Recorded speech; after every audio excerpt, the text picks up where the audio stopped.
It's a blowout. 8th inning, 10-3. Bases are loaded for Verlander, who waits on a 3-0 pitch. He swings, and it's a high fly ball. Deep center field. It is gone. Home run. And a huge bat flip to celebrate. All right, Ben, start the show already.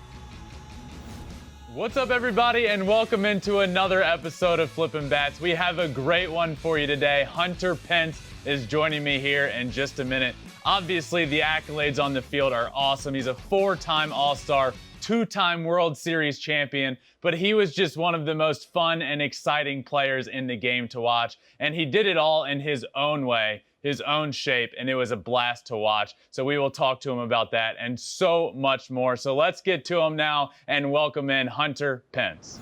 Hunter, thank you so much for joining me, man. Hey, Ben, great to be here. Thanks for the great intro. That's quite a bang. I mean that, and I want to get into a little bit later what you're doing now, but let's start with your baseball career and kind of where that all began. You know, you're a little kid from Arlington, Texas, little Hunters growing up. How did you get into the game of baseball? How did you fall in love with the game of baseball from a young age? Well, things have changed a lot since I was a kid, and we've had a lot of, technology's exploded. But when I was a kid, there wasn't like a lot of the different shows and technology and all of that that's out there. But how I got into and fell in love with baseball is I have pictures of me in a baseball uniform before I remember playing. But I think it was when I was 9, we went on a road trip to Iowa and we played in this tournament, and I think hanging out in a hotel, traveling with your friends, playing against people from other states. No other sport that I played did I really like travel like that. And I just remember we would all like dye our hair blonde or whatever, and or shave our heads or Yep. whatever the case may be. But that camaraderie is what really made me fall in love with baseball. I love that. And then you end up, moving on to college, and you kind of stay in the area. You go to JUCO first and then end up at University of Texas, Arlington, right? Yeah, that's correct. So in high school, right down the street, like 2 blocks from my high school, was University of Texas, Arlington. And they had at the time when I was going into college, Daniel Ortmeyer. And they're like, look, we think that you're going to be great. Go play a year in junior college. Wow. And once Daniel Ortmeyer, and he went in the 3rd round, he made it to the big leagues for the Giants as well.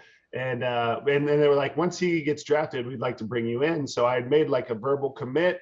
Ran into, which it was hard actually, because I love Texarkana Junior College so much when I was there, and got really close with everyone there. But our head coach ended up leaving, so it was hard to leave that because I wanted to be there for 2 years, but I had also made the commitment. And then my brother randomly was playing for UT Arlington as well, so it was cool to get to play with him. Yeah, I know you got to face your brother, and you took him deep. Yeah, what'd you do? And he dominated me. I never got a hit off my brother. He's like 3.5 years older, and he just has that big brother domination on me. But he struck me out like every time. And I remember telling him, this is before like even we knew about cutters. I was like, man, you didn't throw me a fastball. Those were all sliders. And he's like, those were all my fastballs. So I guess he had a cutter that he didn't even know he had.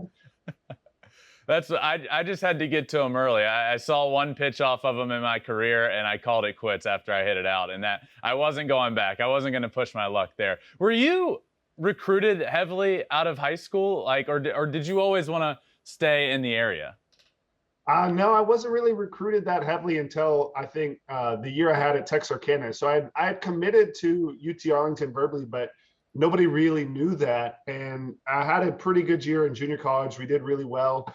And that's when it was like, they were like, wait, you're going to UT Arlington? You could go wherever you want to go. And I just felt like it was the right thing to honor my word. I had an opportunity, and I think the one place that I would have probably gone if I didn't go to UT Arlington was maybe Rice, just because it's a great baseball school and a good education. Absolutely. But I just feel that your word has to mean something, and I was really happy I went to UT Arlington. They gave me a great opportunity. It's a wonderful school, and I'm very thankful to be a part of that franchise, college. How cool was it for you at that point? You end up going to UT Arlington, having a great career there, and then getting drafted by the Houston Astros, just, theoretically down the road. I know it's a couple-hour drive, but pretty close. How awesome was that for you to be drafted by an organization that is based just not too far from your home?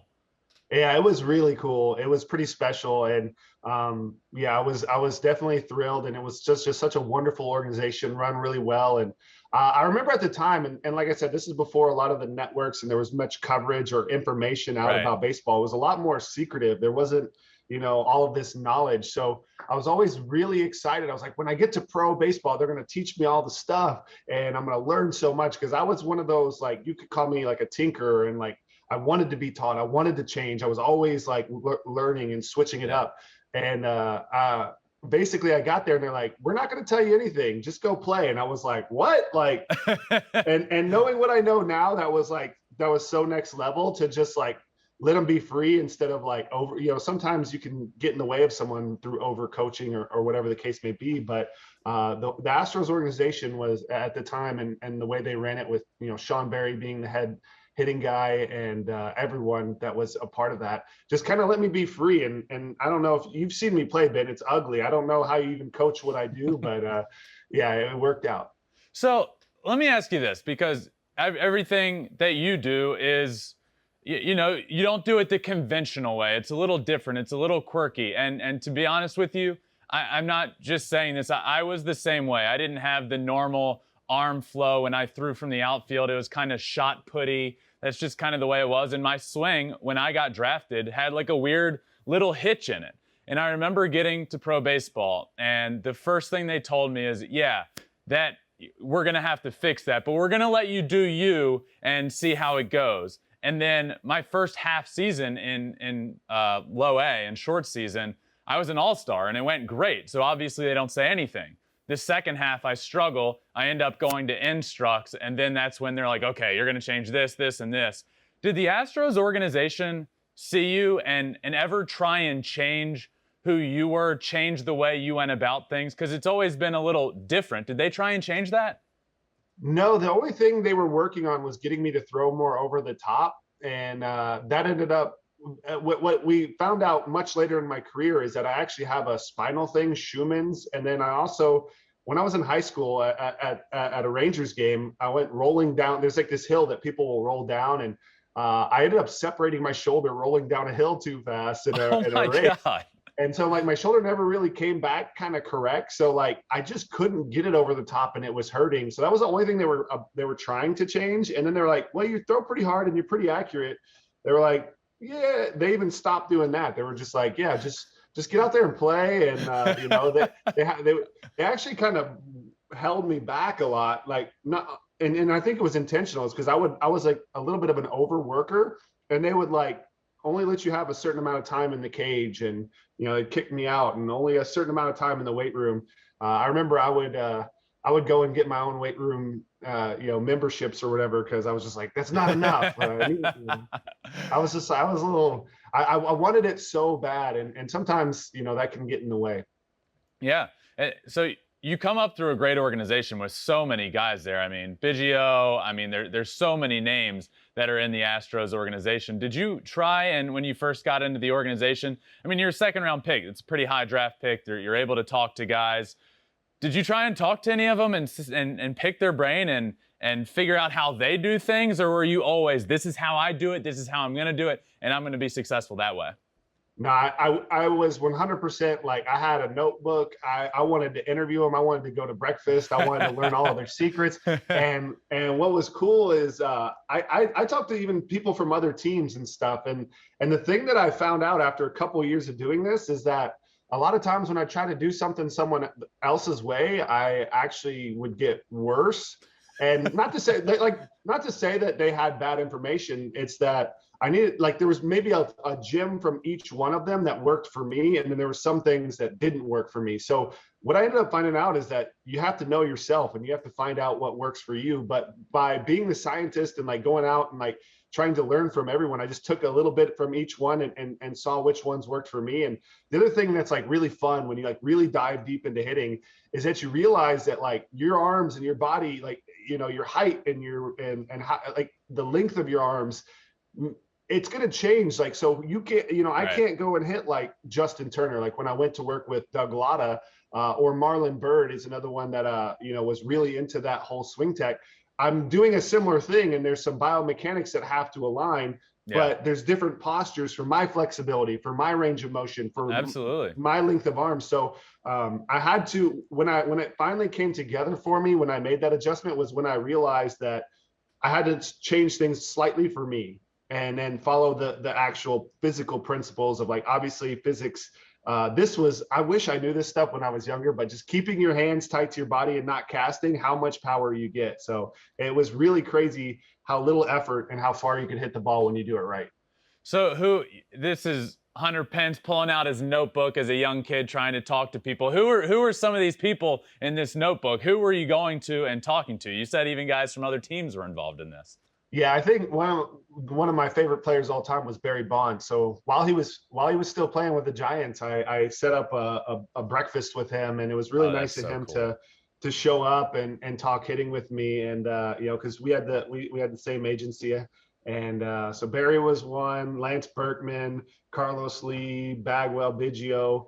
Not all of them did I like go, Darren Erstead. Not all of them did I like go to, like, out to lunch like I did with Bonds, but a lot of them I would just, like, really pick their brains about everything. And Bagwell and Berkman, and even Carlos Lee, one thing that I realized throughout my career, which is crazy, is the best hitters in the world hit the least. Like, they don't sit there. There's very few that hit a ton that are exceptional. Like Pablo is one of the exceptions, that he hit a ton, Pablo Sandoval, Yeah. and was like that elite. But like Chase Utley, very little work in the cage.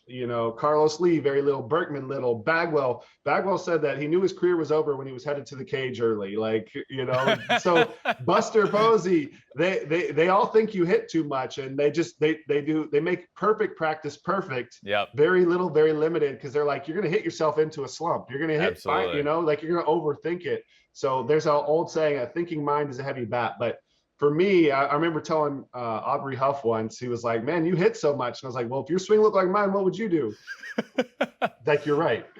I think it's natural. Like, you go 0 for 4 in a game, you punch out 3 times, and you're like, man, I got to get in the cage. And it just makes so much sense. Like, why would you do that? You just had a bad game. You were doing something incorrectly. So you're just going to go to a cage and repeat those bad habits. So it makes sense. Like, when you're going good in a cage, when you're going good in BP, stop. You figure it out. If you're not, just also stop. Like, just stop taking so many swings. It's a delicate balance for sure. And I think Jim Thome had one of the best comments I've ever had regarding that. He said, when I go 0 for 4, I go home and I get better because I'm mad, and I come back and I know I'm better. And just that perspective of, like, that 0 for 4 just made me better. And, if you read like some of the like mental keys to hitting, the Harvey Dorfman stuff, they would talk about, like, some of the great hitters would go home, and their outs, they would replay them in their imagination and like turn them into hits. Like, how do I barrel that ball that I missed? And like, what does it feel like? So for me, I wish I would have done that more, because I think that was really powerful, and I did it some. But I was kind of like, oh, it's not going right, I got to hit until I figure it out. And that can just lead to worse habits, because you keep, you create this muscle memory of a tired body swinging, and that doesn't necessarily do you any good. So Yeah. and I would say that I did notice that usually the hotter I was, the less I was hitting in the cage as well. So I don't know why I didn't figure that out sooner. Hey, so the Astros organization has been dubbed, basically, they were one of the first analytically to kind of change the game and really to dive into analytics. And I don't know if this was too long ago. You're drafted back in 04 and you're in the minors 04, 05, 06. Was analytics a thing with the Houston Astros back then? Were they already getting into it, or not at that point yet? No, so it's a whole new ownership. When I got traded to the Phillies, it was still under Drayton McClain, and Okay. and then I think it was I can't think of his name right now. Crane, who purchased them and brought in, Yeah. kind of like, it was a really wild thing. It was like he brought in all of his business people. They weren't baseball people, and they were like, we're going to data this, and they definitely changed the game with all of that data, and they kind of like traded every player, and then right when they got all the first round picks, they built this 2017, they traded for, your brother, and they signed all the people right when all of like the Carlos Correas and the Altuve and Springer, who was actually drafted when I was still there, but he was a really, really good pick, obviously. And they just timed it up really, really wonderfully. But no, unfortunately, when I was there, it was a different regime, and I didn't get to be a part of that. But I do think that the regime that drafted me was I think they went to the Rays, did really well with the Rays, and then I think they're now with the Dodgers. Like that kind of like the mindset. Wow. It was more. It was definitely I think that's where they might be with the Braves now. I forget the names off the top of my head, but I just followed who it was that drafted me, and they've been doing really well everywhere they've gone. It's funny, man. It sounds like the writing was on the wall for the analytical age as you were coming up, and all the pieces were getting into place. And then it's just an absolute boom. What do you think about this analytical age of baseball, Hunter? I don't know honestly, if this was around back when you were coming through, I don't know. People would probably say analytically, this isn't it. It's a different age now. What do you think about analytics in baseball? I actually think that the analytics would be the ones that doesn't look necessarily at the mechanics. I think the Astros are termed of like white noise, like the emotions and what it looks like. The numbers on the page are the data. So like they don't, there's a weird thing where they're like, we don't even know if we need scouts. We're just going to put this thing that's going to measure what the pitcher, his spin rate, what the speed's coming, the movement, the location, and then through that data, we'll just know if we like them or not. Like, so we're not looking at the size of the kid because that's a thing. So I would think that the data actually probably looked good for me because everything I did looked bad, but I got to first base really quick. I hit the ball really hard. I hit it far. I think that if you had like data on my swing plane, I had my swing path was horrible throughout my career. I was just, my whole goal, like I didn't really know hitting until I got later in my career. I just practiced a bunch and I was like, I'm going to be stronger. I'm strong. I'm fast. I'm going to see the ball and I'm going to hit the ball. So it was just like a coordination. But when I learned the math of swing planes and matching the planes and the axis, I realized that I was hitting with like a window to hit the ball this much instead of a window to hit the ball. You can't even get that big, but you were in and out of the zone. Yeah. So like half my swing was to the side, and like you want all of your swing to be right in front where the contact point is. So, but the data I think was probably in my favor if that's what you were looking at. And my thoughts on the data is I think you take similar to what I did with all of the people I was studying, the Berkmans, the Lees, the Bonds, is you take the stuff that really works for you. And the further I get into it, the more exciting it becomes because you can use the data to make yourself a better player, to make your team better. And I think you have to pay attention to that and take the good and leave out what doesn't, is kind of the fluff or whatever. Nothing tells you you're on plane better than when you hit a baseball 3 times with one swing. That's how you knew, Hunter, that you were figuring out how to stay in the zone a little bit longer.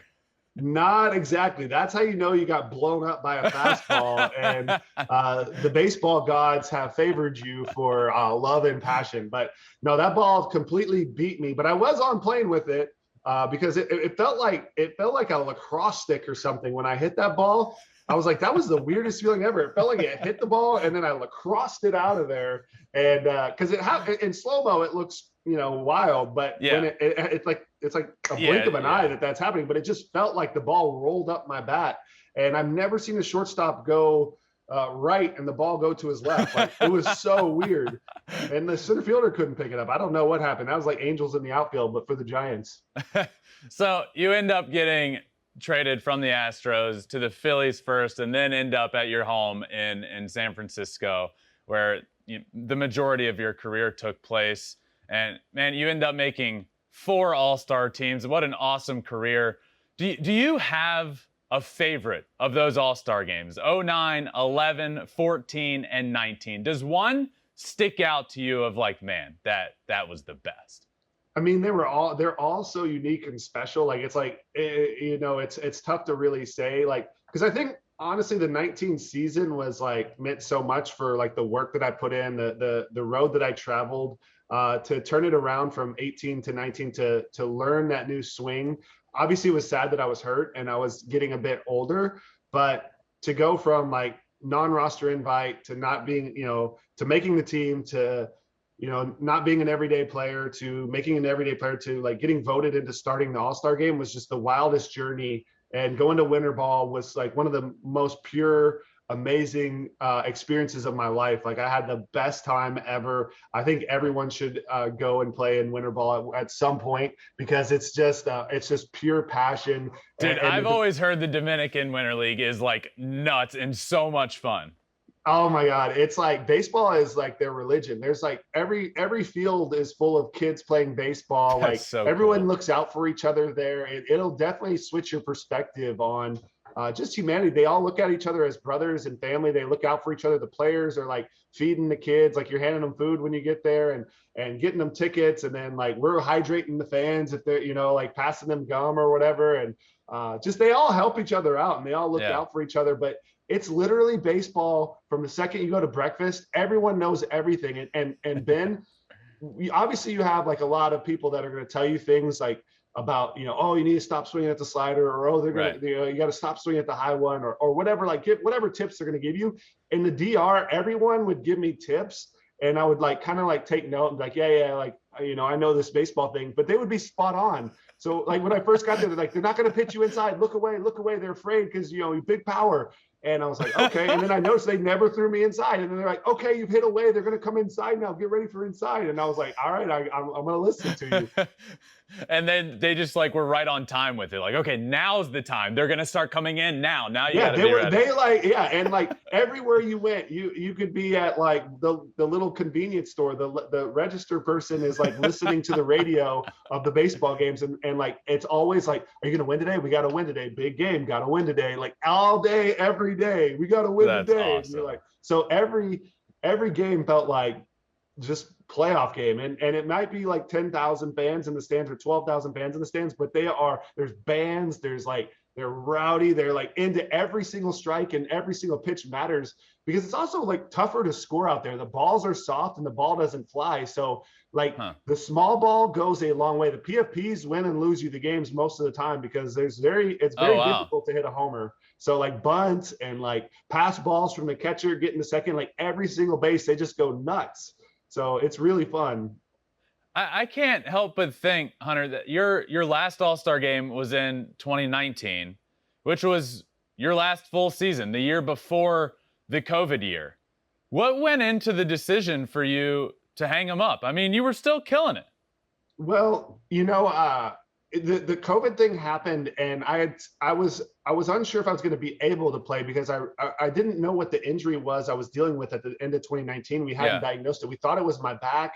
Come to find out it was my hip. And I was like, well, if I can get it working, then I'll sign a contract. And I found this, like I went to all sorts of different specialists, doctors, everything. I took like a epidural. I tried everything and I just like was locked up and couldn't swing. And honestly, I found this one guy in Houston that kind of fixed it, and I was able to like really train for a month. And then I was doing good in spring training, and then all of a sudden, like obviously COVID happened, and training during the COVID break, and I was still in Arizona, and you couldn't really travel at the time, so I couldn't get back to that guy, and I never was able to recover. So like I just couldn't make the move that I needed to make. My hip was really bad, and it actually took me like a year and a half after not playing to get to where I am today. So I think it was just your body tells you. My soul was happy and at peace with what happened in 2019, and I just like I couldn't figure out that back hip thing, and I think it's probably from overwork, swinging as hard as I can for so many years, and it just fizzled out on me. So let me ask this then. Let's say the Giants are good right now. It's October 1st. Something happens on the roster. You never want to predict an injury, but something happens and they call Hunter Pence and they say, Hunter, we need you. How retired are you, Hunter? Is there a chance of you coming back? I mean, I haven't really run. I mean, I've been surfing and I've been working out and I'm in good shape, but like running, I just, the hip just ain't having it anymore. So that ship has sailed. I wish, but it's time to pass the torch, and I am very happy and thankful covering. I'm passionate about, the opportunity to get to, be the color analyst for Apple TV Plus on Friday nights. and I got a great team. So I still have the passion and love for baseball, but surfing is my physical stuff right now, and I'm really having a blast with the surfing. And then calling and loving and sharing the knowledge is the next thing. So Twitch streaming and surfing, my friend. So we might see you in San Francisco in October. It might just be paddleboarding out in McCovey Cove. Heck yeah, heck yeah. I mean, that's not surfing, but yeah, I've been out to McCovey Cove. I did that in 2020. It's a blast. So you just talked about it, and I want to talk about what you do right now with Apple TV, Apple TV Plus. You're part of that brand new broadcast and part of the brand new crew, and it's never happened before. This is a first, and you are a part of it. Talk about that. Talk about how much fun it has been so far this year. Yeah, it is a blast, and I really like the concept. And Ben, like baseball as a whole is like change is very slow to get used to, and it's a little different. It's not a lot different, but it is a lot of fun to just share the knowledge, have such a great team. Steven and Katie, I think the more you get to know them, the more you'll fall in love with them. I think they're amazing. Obviously Heidi Watney. And it's just an absolute blast. It's a little tough to just parachute in, only have one game, and then peace out. To win an audience that quick because they have to switch their channel and whatnot.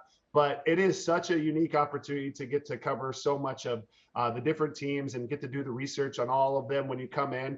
I would say that it's not the same as just being with the same team over and over and over again. You have to know everything about everyone, and so that's the challenge. Is really fun, and but it also is just really fun to get to talk the game of baseball. And so I'm having the best time, as you can tell. So you were doing some stuff with the Giants before Apple TV, right? Like, it's not like you had just all right, I'm going to do this. I'm getting thrown into this space and I'm doing this startup thing and it's going to be a big deal. You had done some stuff post-career, right? Well, yeah, I was doing pre and post for the Giants. I did a little bit of the playoff series at MLB Network as well. And then I called 3 games, 2 major league games and 1 perfect game All-American. So I've done a little bit of it. I really do like, doing the color analysis, broadcasting. I love it because to me, it's like every game is a new story. Every game is kind of like it's a musical. It's like an orchestra. And so, I love the timing, the drama, the flow of the game, and I love and showing the personality of the players and having a player's perspective on what they're kind of going through and looking for. So to me, I love studying the game upside down, inside out, and right side up. And so it's probably similar to my play style. You're not going to get what you expect, and just and looking at it, there's many ways to look at everything. So I don't believe in absolutes, even in baseball. Yeah, the experiences for you are certainly there, and it shows. And what's cool is I think it's you guys and your crew have gotten better every single game. I mean, from the first one that I was at, and I saw you in Anaheim, which obviously I was there watching, so I couldn't listen to that one. But everyone I do listen to, it sounds like you guys get better and better and better. So I'm really excited for you, man. It's been a blast to listen to, and I'm pumped to see what you guys come up with in the future. One thing I wanted to touch on is the World Series that you were a part of. You're part of, you won 2 of them. So I guess which one between 2012 and 2014 sticks out as, is there a favorite? Because Hunter, I can promise you, I have a least favorite. And it's 2012. I know you have a least favorite. Honestly, they're both just life-changing moments. And the thing about winning a World Series is it's such a bigger picture than yourself, right? There's so many moving parts and there's so many people that put their heart and soul and passion. And obviously it's all of the players, it's the staff, it's the scouting department, it's, the ownership, making the decision to buy in, the fans, joining in. So to me, I think when those things happen, it's very humbling because you realize that it's just there's so much out of your control. And I think Ryan Theriot said it best. He goes, "We're going to win this World Series, and it has nothing to do with me and you. It has everything to do with those guys." And it was just our bullpen was historic. Our starting pitching was insane. And we weren't like this ultimate offense. We just played defense, played hard. And my whole thing when I was playing, Ben, was I'm all heart. I might not be the best player, but I play with heart. And I love this game. So when I took the field every day, it was just, I'm going to play with love and I'm going to play with heart. And there's no way you could say in 2012 that we were the more talented team than that Detroit Tigers team. And I think, numbers over the course of the career is crazy. We just locked in as a unit, and we just had just a gritty get hot at the right time kind of way. There was something special going on. There was something special going on that year, and that was pretty evident. Is there a story from those World Series runs that sticks out to you? Obviously, there's tons of memories, but is there a favorite story you have that sticks out? I mean, there's a million of them. It's so hard to really. I think obviously the Ishikawa home run was insane. Oh my God, that night. So like Morse, I think he was obviously on the squad. Is like first at bat in the playoffs. Boch is pinch hitting him to face Neshek, who had like a one sidearm righty, and like we were down a run, and Boch is literally like, "Hey, I couldn't put you in a worse situation, but good luck." Like, and Morse hits a homer and celebrates it like we already won the World Series, and then obviously Ishikawa hitting the home run. PB can't even see that it went out. Like that was the most chaotic moment of all time. And Bumgarner in Kansas City, Vogelsong. In 2012 when we were playing the Cardinals as well, I just remember the sunset. It was like purple sky in San Francisco, and he was in the 7th or 8th just cruising, and they were just chanting Vogie, and they were ripping the fence in right field where they tore it down. Like they ripped the fence down. They were going nuts. It was awesome. Just absolute pandemonium. That's awesome. Hunter, I read the Players Tribune article that was written, and you said, "When I sit here and think about my time in San Francisco, it gives me goosebumps." Why?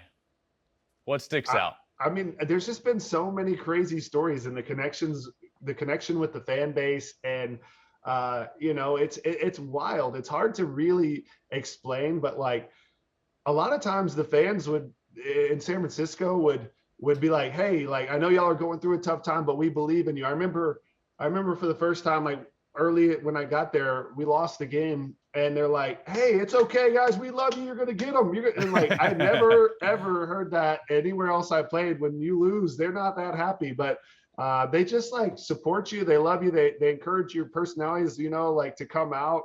And they're just wild, and they have all sorts of costumes. Right now you're seeing captain hats everywhere for Brandon Belt. You got Pablo Panda hats everywhere. The Killer Peas, people wearing pea suits. They just get weird, and they get crazy, and they have fun. And the Hunter Pence signs went nuts. So they've always just been so creative and so wild and footloose and fancy free. It's a good time. And the ballpark, it's sacred ground. Like it's one of the most beautiful ballparks. I'm sure you've been there, Ben. If you haven't, you got to get there. It is my favorite. Around. It is my number one. It's so beautiful, and there's just something special about just even in the bad seasons, the atmosphere is electric.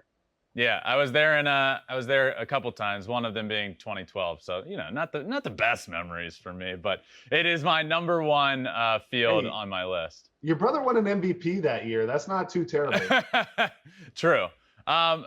Dude, those signs, by the way, were so fun and incredible. Do you have a favorite sign? And for those that don't remember, these signs were all over the place. Hunter Pence, and my favorite was Hunter Pence catches a fly ball and says sorry. Like they were all over the map. Do you have a couple that stick out to you that you're like, okay, that's great? Yeah, I definitely have a couple that were pretty funny. I loved in Milwaukee, they said that Hunter Pence chooses hamburger in the hot dog race. There was at the time the song was like really, really big. I'm all about that bass, bass. Yeah. You know that song? Yeah, I can't sing, so I'm sorry for that. But one was like Hunter Pence is all about that treble, and I like that. Hunter Pence's Spongeworthy was a good one. Any Seinfeld fans out there? Let's see. There was just so many clever ones, but those were a couple that like really, the hamburger and the hot dog race was just too much for me. What happened that I forget what year it was, and you've probably told this story a million times, but the scooter getting stolen, I have never seen. It became like worldwide news that your scooter got stolen, and it was like a full-on search party, it seemed like, from the outside. Is that what was actually happening? It was hilarious. Like I was on like probably one of the like second or third date with my now wife Alexis, and I believe this was in 2014. And I just kind of parked it like outside where we were eating, and I didn't know the power of social media at the time, and all I tweeted was, "My scooter got stolen, sad face," like the two little dots and the frowny. And then it, like, that one tweet, I did not know that it was going to blow up into everything that it did. Like, people were sending me pictures looking for Hunter's scooter now. Where to find your scooter? And it's just like, like, I'm on a journey to find the scooter. And then like restaurants started being like, free ramen for a year, whoever brings back the scooter. And like it was like on the ESPN ticker, Hunter Pence scooter stolen, Hunter Pence scooter returned to police department. Like it was like, national news, national baseball news. And by the way, we ended up selling the scooter. We repainted it, fixed it up, got it, because it was kind of broken down when it got back. And we sold it to Make-A-Wish for like $35,000. So wow. That's awesome. Someone bought it and donated the proceeds to Make-A-Wish. So it has a happy ending. Yeah, it worked out. All right, so some fun questions I want to ask you before we finish up, Hunter. First of which being, other than now Oracle Park, what was your favorite stadium to play in and to go to?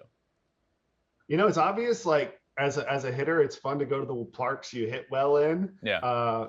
So. Before the Humidor, Arizona was really fun to go to. I've always loved Milwaukee. I think Milwaukee's clubhouse, like if I was to have a man cave, is like that clubhouse. They have like pinball machines, they have leather couches, magazines everywhere, all the sports on different TVs. I really think Rosie does a great job, and like all of their snacks are like perfect. I'm like, I can't wait to get to the ballpark in Milwaukee and just hang out in the clubhouse while watching all the film. But all of them are unique and special, but those were the two that I don't know why it was Milwaukee for me. I think it's just that. You had a long career, many years playing, a lot of time in the big leagues, so this one might not jump out to you immediately, or maybe it will. Who is the toughest pitcher that you have ever faced? So there's two, maybe three, like that really stand out, because like a lot of times you'll watch pitches and you'll go in your brain and be like, all right, this is how I hit that. These three pitchers threw some balls that I was like, I don't know what to do with that, because it's moving three directions. But it was Lincecum in his prime when he was throwing 101, moving 3 feet in, and then he threw me a left-handed curveball from the right-handed. Like his split finger broke like a left-handed curveball. Like I just was like, what the hell? I've never seen a righty's ball break that hard. How did he do that? And then so Lincecum in his prime was insane. I think there was a window of Jake Arrieta that was really, really tough on righties. I mean, he had like a 0.6 over like a 2-year period, and it was like stepping sideways, throwing 97, and the ball would like start this direction, take a turn this direction, and cut down. And then he also had the cutter off of that. So he was really tough in that little 2-year window. And then Mike Adams, I believe it was a reliever that had another just like circus pitch. There was I think he went over to the Rangers when they lost. Yeah, to the he's with the Cardinals. Rangers. Yeah. He when he was with the Padres and went over to the Rangers team, he had some like really nasty fastball that my mind couldn't fathom how to hit it. So I was hoping he walked me. Dude, Lincecum was for that period of time where he was on top of the world. It was unlike anything that I have ever seen. It was incredible. It was awesome. And we had the same agent. And before we faced each other, he said he was going to strike me out 3 times. And I think I went 0 for 4 and like didn't strike out, or struck out once. And I was like, yeah, he didn't strike me out 3 times. I put him in play. There is every once in a while you have those guys on the mound that you're like, all right, I'm just going to try and put it in play and beat it out. Next up would be, are you superstitious? How do you have any superstitions that you had when you were playing? I wouldn't say that I'm like hyper superstitious, but I believe in vibes. So yeah, I definitely would like I remember in Cincinnati, in 2012 when we won our first game, everyone was like, everyone wear the same thing. Nobody changed. So we all wore the same thing to the whole team. But I wasn't going to mess with anything like that. Right. So am I superstitious? No. But will I do some vibey things? Yeah, I'll do anything for the vibe. The baseball gods are real, and you can't mess with them. You gotta keep the vibes rolling when they're rolling. Hunter, where did your style on the field come from? I mean, you kind of started, you see it around the league now. Like I had high socks, but yours were different. You went like above the knee. Where did that come from, and how did that start? So there's a couple things here.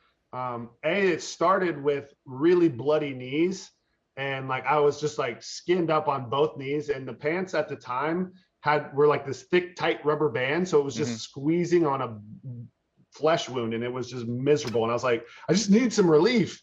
So, excuse me, I pulled them above my knee and tried to like fold it over, so like you couldn't really tell, or at least I thought you couldn't tell. But the relief was amazing. And then when I ran, I was like, oh my God, the pants aren't tugging at my knee. I feel faster. And I used to joke with everyone, and I would call myself super speed. And like, so I was like, when you got super speed, you got to get the pants out of your way. It's like, I'm like a wide receiver out here. That's how the wide receivers wear it. So that's kind of how I joked it off. But it started with bloody knees, and then it just became really comfortable. I was like, I as you can see, I live for comfort, and I'm a little OCD. So once you get used to a certain thing on a baseball field, I want it to feel the same every time. So I just loved how it felt running. I felt faster, and it was just strictly functional.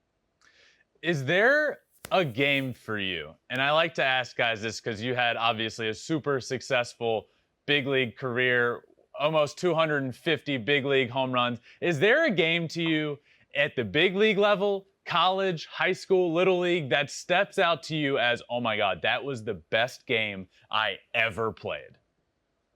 Oh, no, I don't think so. I think like more than anything would just be like, did we win, or how important? Like obviously, like any clincher games like stand out when you make the postseason in baseball was like such a big deal, especially how few teams were out there. And for me, I only made the postseason, 3 times, I believe. So or 4, I think it was 4. Yeah. So I think just clinchers, obviously some little league games that we won, like the different little league World Series that were out there. And so, and the vibes were high. That's when the best. I just, because like, that's the thing about baseball is like every game, my whole goal was like whatever it takes to win today. And then I like, and to get to the postseason, like I played the game to be a World Series champion. That was what all my focus was on.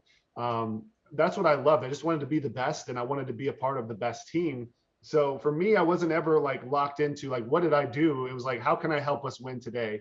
And so I was always in that mindset of like, let's find a way to win today. What do I got to do? And I never really remembered like what happened or whatever. I just got on to the next game.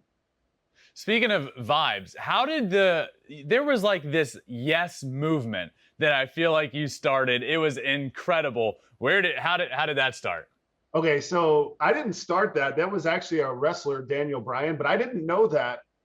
What happened was I was watching YouTube, and it was the off season of 2013, and I was doing a bunch of like mental work and stuff, and I'd watched. It was Michigan State won the Rose Bowl, and Rich Homie Quan was there, and so I was like, this is the craziest celebration ever. At the time, Some Type of Way was the song, and I was just watching him do that, and the whole Michigan State go crazy. And then when they finished, this one lineman got down and like loaded up, and everyone got down, and then they just went, yes, yes, yes. And obviously, and I was like, in that moment, I was like, all right, I have a vision. I want to, and I started dreaming of like getting the whole stadium to do the yes movement.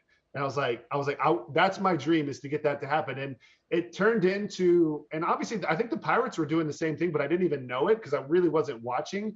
But we had these hitters groups where we were like challenging each other for the months, and we named our team the Yes Movement. And we started when our hitting group, it was like me and Morse, and then I think Buster was on another one. Pablo was leading another one. Whenever our team hit a homer, we started coming in and doing the yes thing. And then they asked me to speak on the last day, and we were in the wild card game. So I was like, I'm going to get everyone on board. I'm going to see if I'm just going for it. Maybe they do it, maybe they don't. but like I'm gonna try to plant a seed in their minds that we're coming back, that we're gonna have a parade, because I'm very big into your imagination. Right. I was like, if I can get the whole stadium to yes that we're coming back, and to yes that they want to see a parade, and yes that they're going to believe and they're going to wear their orange belt, that they're going to wear the same shirt like we did in Cincinnati, then I'm going to do it, because I think that it's powerful. And that was kind of, I just shot my shot, and then somehow we answered. You were Ted Lasso before Ted Lasso. You just got to believe. Yeah, you do. You do have to believe. No one can change what you believe about yourself. So your self-concept to me is everything. So I remember Santiago Casillas saying this. He goes, nobody believes it. He's like, we're winning the World. He said this in Pittsburgh. He said, nobody believes it, but we know it. We're going to win the World Series this year. And like, that was so powerful. Like, it's just like, we are the only ones that define what we think about ourselves. And like Santiago believed, and he knew it. He's like, we're winning it. And it was so cool. So pretty special times. Just hearing you talk about, you're clearly very in tune with the mental side of the game. And in my opinion, and I've said this a lot, once you get to the professional level, everybody can hit, everybody can throw. It's the mental side of things that can really separate you. And I did struggle with that. I would go 0 for 4 and then let it get to me, and it would snowball. The mental side is huge. How did you go about managing the mental side of your game? Were you a guy that would be on deck and you're visualizing what you're going to do in the at bat? How did you manage the mental side of the game? Because I feel like you would be incredible at it, and we're really good at it. I mean, it was a progression, and it was always changing, and it became a passion of mine. Like it was my favorite thing to do. I would say like you have to be free up there, and you have to be like, the detachment was the hardest thing, because in baseball everything is results now. Like I said in the Dominican, we have to win today. We have to win today. We have to get a hit right now, and that's just not possible. It's not reality. And so to me, like learning detachment, like what is a great at bat is like, I trust my process. I do every little thing that I can to be prepared and ready. And then I have to be free, because once again, a thinking mind is a heavy bat. So to me, it would be like, I'd love this one saying, and this is going to be a little bit of a longer story. But I was watching this guy, and actually it was in 2019 New Year's. And he said, I see all y'all mad at me saying that 2019 is going to be my year. He's like, why is that making you mad? Because I said 2018 was going to be my year. He said, guess what? 2019 is going to be my year. And if not, so what? 2020 will be my year. And if that's not my year, then the next year. But I'm going to believe it's going to be my year. And I don't know why you would be mad at me for saying that. And I hope it's your year too. And so like, I was like, well, that's such a cool concept. Why not just like, and I took it a little bit further. Every at bat, I was like, this is going to be my at bat. I'm going to take him deep. I'm ready. I trust it. And if not, so what? Like even better, I'm going to get him the next time, or I'm going to go make the play. So I just like, I started creating this like, I believe it's going to happen, and I don't care if it doesn't. And I'm going to go with everything I have. So just like, that was it for me, is like, okay, like I'm coming for it. I expect it. And if it doesn't happen, I don't care. Like I'm going to come at you again. If it doesn't happen, then it's like, to me, it's like, then I'm meant to go a different direction. That was kind of my thought process. I like that. I wish I had that. Maybe I'll comeback season. Maybe I'll restart with that mindset. It would certainly MLB help. The Show, baby. This is going to be my game. This is my game. Nobody's taking it from me. That's right. If you weren't a baseball player, what would you have been? What would Hunter Pence have been if he wasn't a baseball player? No idea. Maybe a surfer. I don't know. I don't. It's tough to really say, but I'm hoping now that I'm not playing baseball, to obviously be a broadcaster. But my main dream now is to plant as many trees as I can, clean up as much of the ocean as I can. I would say environmentalist, or being involved in the earth and healing the earth and restoring and reforestation is like my biggest passion. So hopefully I'd be some huge gardener. That would be the dream. All right, last one for you. If you could put together a BP group, it's you and 4 others. And it can be because they're the greatest of all time. It could be because they're funny, and it could just be because, Ben, I just like them. Who would be the BP group and 4 other guys that you would put in it with you? I mean, unfortunately, it's going to be some of the ones I got to play with. Like for me, it's Morse, it's Bumgarner, who's Pablo. Like that's like my all-star BP group, just because they're so fun. They love hitting homers. Carlos Lee was fun to hit with too, because we would do Oppo homers for dinner. Whoever hit the most Oppo homers had to buy dinner, and that was always a fun time as well. Jason Michaels was another BP homer guy that was really fun. Did you ever get one into McCovey Cove and BP? Because I know a righty hasn't officially landed one in McCovey Cove in a game. Oh, did it no. It never Heck happened no. to BP either? Yeah, no. Hitting an Oppo homer in BP was hard. It was like depressing trying to go Oppo in San Francisco. So I know for those 8 years, like I took right field out of my mind. It was like, if it's in the air to right, you're just out. And so they had the wind tunnel, so it was just bouncing back and just a brick curtain, a steel curtain. So I remember when I went to Texas, I was like, whoa, it's been so long since I've hit a ball in the air to right and been like, that's a good swing. Okay, and last thing, I want to talk about what you and Alexis have going on with Pineapple Labs. It's really cool. I've gotten some of your stuff before. Talk a little bit about Pineapple Labs, how it came to be, and where people can find it. Yeah, the Pineapple Labs is a passion project, and it's a collaboration, obviously, with me and my wife. But she's the forefront, the creator. She puts everything heart and soul. Some months we do for charity, like I think last month we did one tree planted. All of the profits went to one tree planted. Some months we're just selling and doing different things. So thepineapplelabs.com. We're switching up the coffees. We're having different themes. May Pearl, I believe, is what we got this month for May. And it's going to be a good coffee. I forget exactly what it comes with, but it's going to be great coffee. Our roaster, they got 6th in the nation at the World Barista Championship. So David Buer. So we have some successful competition coffees that we're selling, and it's definitely a fun time. That's awesome. Well, please tell her I said hello. We spent some time in the stands watching you play some baseball over the past year. So tell her I said hi. Hunter, thank you so much for joining me, man. Obviously, the accolades on the field are awesome, but I mean this. You are an awesome dude, an awesome person. It's been great getting to know you. So thank you so much for joining me, man. Ben, that's too kind. I appreciate the time. And thanks for doing the homework. I know you had to do a lot of work to give that interview. That's some crazy deep knowledge. So I appreciate it. I appreciate it, man. Thanks. See ya.